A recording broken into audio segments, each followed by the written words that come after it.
Episode की शुरुआत में मोमो बोलती है, टाटा प्लीज़ मामा आंट को ले आओ क्योंकि मैं उसके बिना नहीं रह सकती हूँ। इधर देखने को मिलेगा जो जी होता है वो कहता है, मामा मैं जा रहा हूँ बाहर, मेरी फिक्र मत करना, मेरी आंट नीचे वेट कर रही है। जहाँ उसकी मामा बोलती है, तो मेरे से बिना परमिशन लेके नहीं जा सकते हो। कहता मैंने कह दिया मतलब कह दिया, मैं अब बड़ा हो चुका हूँ, हर चीज़ का परमिशन नहीं ले सकता हूँ आपसे। और वो गुस्से में चला जाता है। जहाँ रियलाइज़ होता है जिया को कि उसने अपने बेटे को कल के वजह से बहुत ज़्यादा डांटा था, तो वो जाती है दरवाज़ा ओपन करने के लिए कि जी मेरी बात सुनो। लेकिन वहाँ कोई और आया हुआ होता है। वो कोई और नहीं, वो होता है जू। और जू को देख के कहती है, तुम यहाँ क्या कर रहे हो, तुम्हारा यहाँ क्या काम है। तो कहता है मैं एग्रीमेंट साइन करवाने के लिए तुमसे आया हूँ। तो यहाँ पे वो बोलती है, क्या एग्रीमेंट, कौन सा एग्रीमेंट, और मेरे से बिना परमिशन लेके तुमने कौन सा एग्रीमेंट तैयार कर दिया। जहाँ जू कहता क्या लगता है मुझे तुम्हारी परमिशन लेने की ज़रूरत पड़ेगी। जहाँ हंसती है जिया और कहती है जी हाँ, आपको क्या लगता है मिस्टर, आप जो चाहेंगे वो कर लेंगे, ये मेरा घर है और आप बिना मेरी मर्ज़ी से मेरा साइन नहीं करवा सकते हैं। जहाँ एक रिपोर्टर मिलती है और वो जू के उधर ही आ रही होती है, उसे खोजते हुए कहा, क्योंकि उसने देखा होता है कि जू इधर ही आया। तब जल्दी से वो अंदर आता है जिया के, और यहाँ पे वो आदमी बताता है, हाँ मिस्टर जू को मैंने इसी फ्लोर में देखा है जाते हुए। यहाँ पे डर से तो वो अंदर चला जाता है कहीं उसे कोई देख ना ले। जहाँ उन दोनों की नज़दीकियाँ थोड़ी करीब हो जाती हैं और यहाँ पे दोनों की सांसें जो है थम जाती है फिर, क्योंकि जू को अभी तक ये नहीं पता था कि जिया एग्जैक्ट में है कौन, और जिया को सारी चीज़ें तो पता थी।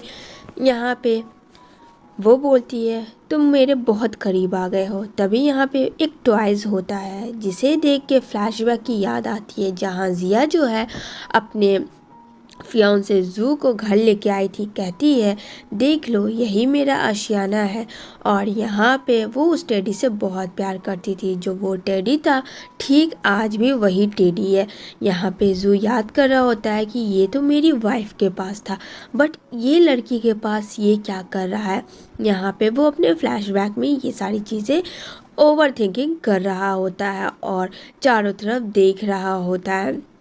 तभी प्रेजेंट में दिखाया जाता है कि यहाँ पे डाउट हो जाता है जिया के ऊपर जू को कि वो ज़रूर कुछ तो अपना सीक्रेट हाइड कर रही है, लेकिन वो क्या है वो इस चीज़ का पता करेगा।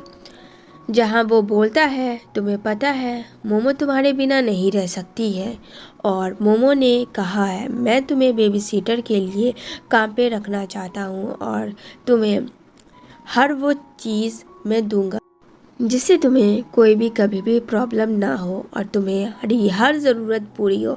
वक्त आने पे तुम्हें मैं अपने ऑफिस में भी जॉब रखवाऊंगा। फ़िलहाल मुझे मोमो का टेंशन है।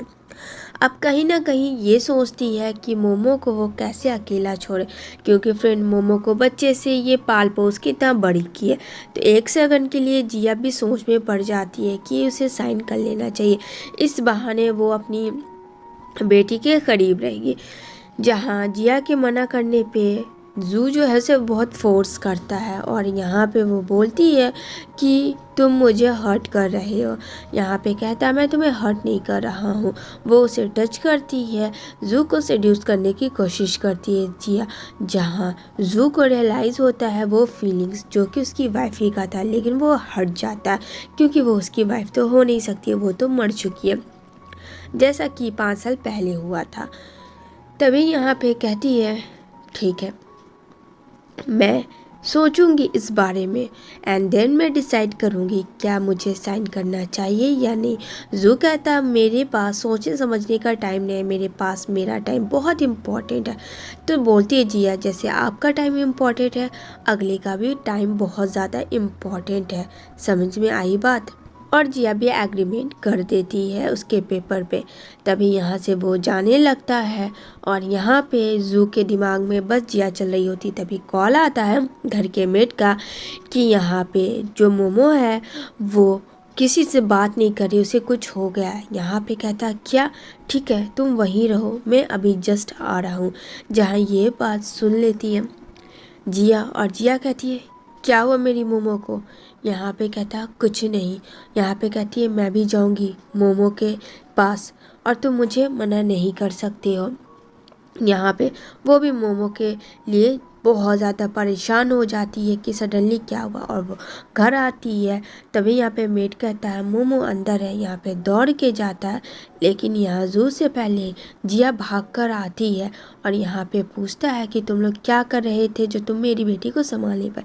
जहाँ मोमो को दिखाया जाएगा वो एक सोफे से अपने सर को लगा के बैठी होती है। जहाँ जिया आती है, कहती है मोमो देखो तुम्हारी मामा आंट आई है।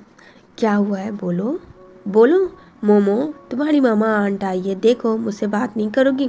जहाँ मोमो फ्रेंड एकदम से बात नहीं कर रही होती है। जहाँ नैन को दिखाया जाता है और कहती है तुम एक अनजान बच्चे के लिए इतनी प्रोटेक्ट क्यों कर रही हो, क्या रिश्ता है तुम्हारा इसके साथ, और ये तो वैसे भी तुम्हारी कुछ नहीं लगती है। जहाँ वो बोलती है मोमो दिखाओ अपना फेस, और उसके फेस पे फ्रेंड बहुत ज़्यादा स्लैब हुआ था और उसका फेस बच्ची के लाल हो रहा था, जो कि कोई और नहीं नैन ने मारा होता है। यहाँ पे कहती है कुछ नहीं हुआ मोमो को मामा। मामा मोमो एकदम से ठीक है, बस मुझे किसी से बात नहीं करना है। जहाँ नैन देख रही होती है और ये सब देख के फिर जिया से रहा नहीं जाता। उसने अभी तक ने मोमो को छुआ तक नहीं था और उसकी मोमो को किसी और ने इस तरीके से स्लैप किया। यहाँ पे कहती है मामा आप कहाँ चली गई थी, आपको पता है आपकी मोमो ने आपको कितना मिस किया। यहाँ पे बच्चा बोलने लगती है और कहती है आप टेंशन ना लो मामा, मामा मोमो एकदम से ठीक है। वो इतने क्यूट से बोल रही थी, लेकिन नैन वहाँ फ्रेंड हंसी जा रही थी कि इन दोनों का तो रिश्ता ही नहीं है जायज़ का, लेकिन दोनों में बनती कितनी है। तभी यहाँ पे जिया ये सब चीज़ और अब बर्दाश्त नहीं कर सकती थी। वो जाती है नैन के पास और कहती है तुम्हारी इतनी हिम्मत कि तुमने मेरी बेटी को टच किया, और उसे एकदम से स्लैप दे देती है तगड़ा वाला।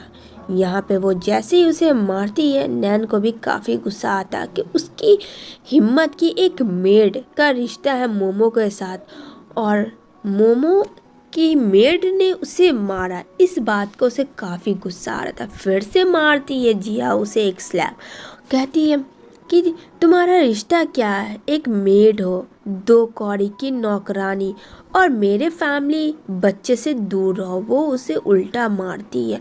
जहाँ जिया और नैन के बीच में तो फ्रेंड्स 36 का आंकड़ा हो जाता है और एकदम से नोचा नोची उसको हो जाता। तभी यहाँ पे जू आता है, उसे बचाता है। यहाँ पे कहता बस बहुत हुआ, तुम दोनों का क्या पता है तुम दोनों के इस बिहेवियर से क्या बीत रहा है मोमो पे। जहाँ नैन पुश करती है मोमो को, जहाँ काफ़ी कस के चोटें आती है, लेकिन फिर नैन जिया को इतना मारती है। लेकिन मोमो एक ऐसी एविडेंस बेबी है जो कि प्रोटेक्ट करती है सिर्फ अपनी माँ को, जिया को, और कहती है कि डैडा मैं बताती हूँ यहाँ हुआ क्या। आप जब घर पे नहीं थी तो ये बैड आंटी आती है और यहाँ पे वो मुझे बहुत ज़्यादा मारती है। सब कुछ इसकी वजह से हुआ है। अब तो यहाँ पे जू शॉक्ड में हो जाता है जब इशारा नैन की तरफ होता। आगे क्या हो ये जानेंगे हम लोग नेक्स्ट एपिसोड में, मोमो क्या करती है आगे।